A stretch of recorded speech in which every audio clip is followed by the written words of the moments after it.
fair to say that things had very much quietened down when it came to Alexander Isak potentially leaving Newcastle United. Of course, Liverpool came in with a bid for him of about £110 million a good few weeks ago, but nothing had really happened since then. Liverpool hadn't come in for another bid, and Isak has been frozen out of the squad really while he gets his head into a better place, and that's basically what Eddie Howe has been saying. Whether he can be integrated back into the squad if he doesn't leave the club, that is another matter, and another spanner has very much been thrown into the works when it comes to that. It's very much got more complicated. His teammates have very much said that they are just getting on with things. The fans at Newcastle seem to have turned against him, and now Isak himself has turned against the club as well. He put a statement out last night on social media that has caused Newcastle's official social media channels to respond to it. What did Isak say, and what have Newcastle said in response? I've got everything you need to know here on the channel as always, guys, so let's dive into this. So I'll start actually with Newcastle's response to what Isak said here, and then I'll get into what Isak said at the end of the video. So Newcastle basically responded to Isak because Isak was not present at the, I think it was the PFA Awards or something like that, some big awards ceremony last night. He wasn't attending despite being nominated for a few awards, I believe also for the best footballer of the season as well, which, you know, we had a fantastic season last campaign, so fair enough that he was nominated for that.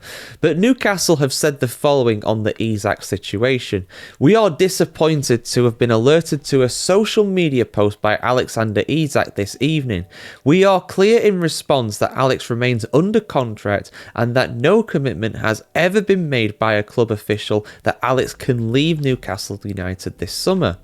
We want to keep our best players, but we also understand that players have their own wishes and we listen to their views.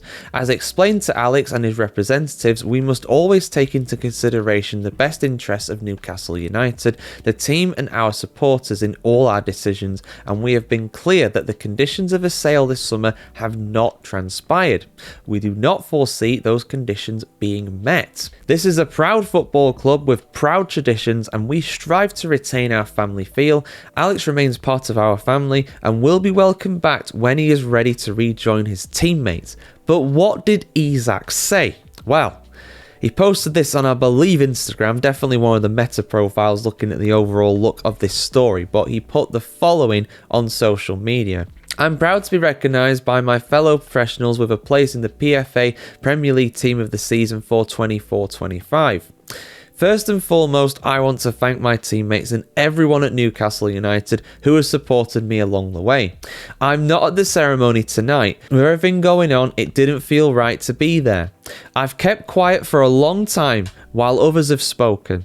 That silence has allowed people to push their own version of events, even though they know it doesn't reflect what was really said and agreed behind closed doors. The reality is that promises were made and that the club have known my position for a long time. To now act as if these issues are only emerging is misleading. When promises are broken and trust is lost, strong words there, the relationship cannot continue.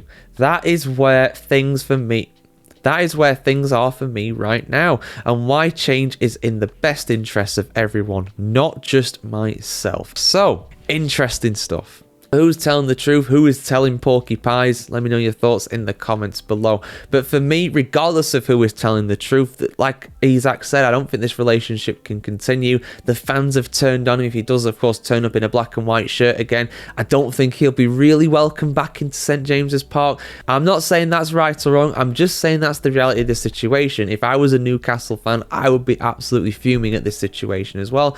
Not just at Isak, but also at the club as well. We'll have to see what happens, guys. I mean, a sale has to happen for me. I think it's going to happen, but it's all about whether Liverpool stump up the money for it. You know, that is the key, and I think they will. They've had enough outs now. They've had enough players that they've sold to be able to pony up the money, but will they pay 150? Will it be 130? It's going to be a British record either way, but I think it's going to happen. Your thoughts in the comments below, as always, guys. I want to see what you have to say about this. I think one of the big stopping points of this is Newcastle getting Wissa. If Newcastle get Wissa, then I think they will let Isak go, but not until then, because they are holding out as well, Brentford. They don't want to let Wissa go either. But Wissa has very much made it clear that he wants to go, so we'll see. Like, share, comment, subscribe if you want to see more of this, guys. Have a fantastic day wherever in the world today, and we'll see you very soon.